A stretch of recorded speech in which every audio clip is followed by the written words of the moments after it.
A lot of us have been conditioned to think that local governments are just responsible for filling potholes and building playgrounds, but they actually exert a huge amount of power over our lives. When we don't recognise how important the city councils are, that can serve the interests of the big end of town by stripping away decision-making power from local communities.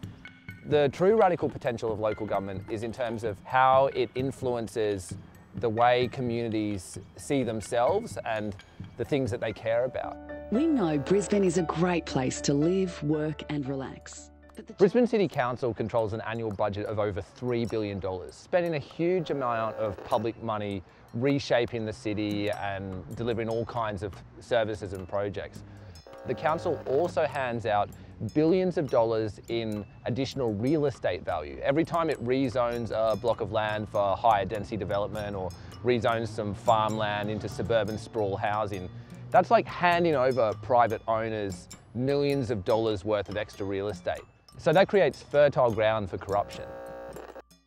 There's a big difference between having city councillors who just bend over backwards to do whatever big business wants them to do. And once a city becomes an Olympic city, it's always an Olympic city. And city councillors who'll speak up about important social justice and environmental issues. Actually, being a local councillor is about uplifting marginalised voices and challenging dominant narratives that are imposed on us from the top down. When you have radical local representatives who are focused on facilitating the community to have its own say rather than on speaking for the community, you're actually creating a space for a different kind of participatory democracy to emerge. If we can practice and implement different ways of making decisions at the local level, that creates a new model and framework that can be implemented for bigger picture decisions as well.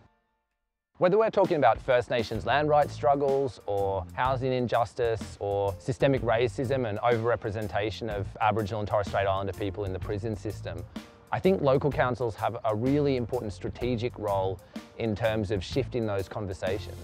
I don't want to live in a city where people have to squat to find a roof over their head. I'd much prefer that the government did something about this. We're living through a time right now of multiple overlapping crises where a lot of people are trying to work out what are the most effective pathways to make change.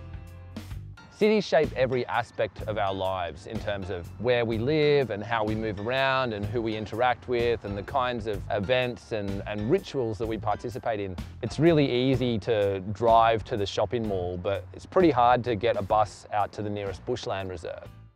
That sends a message to citizens about how they're supposed to live their lives and what kinds of futures they imagine are possible. If we had local councils that were vocal about the crisis of overconsumption and exploitation of natural resources, that were raising serious concerns about global warming, that would put pressure on state and federal governments to take those issues more seriously.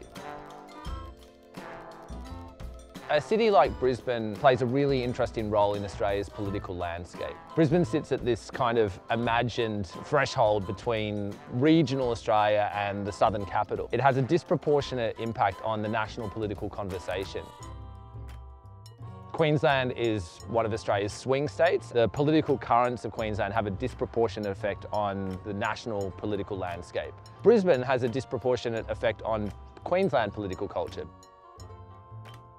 Change comes from the bottom up. Local councils and local governments in our communities can be a big part of that if we want them to. I think local council has a lot of potential as a space of radical struggle and positive transformation. I think we need to pay more attention to it, and I think we need to strategize and think critically about how we can transform those systems for the better. At the very least, ordinary residents should have a say in how public funds are used and how their neighbourhoods change and evolve. Imagine if instead of spending hundreds of millions of dollars a year widening roads and laying more bitumen, Brisbane City Council put that money into community festivals, into cultural events, into better public transport, into creating more green spaces and planting more trees. If we prioritise that stuff ahead of the interests of property developers and multinational companies.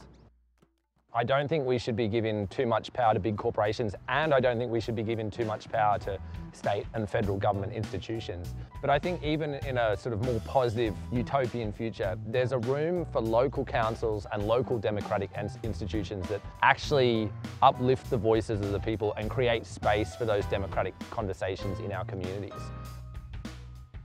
Local council represents amazing potential in terms of how we can transform our society for the better. Lasting change comes from the bottom up. We've got to think global but act local.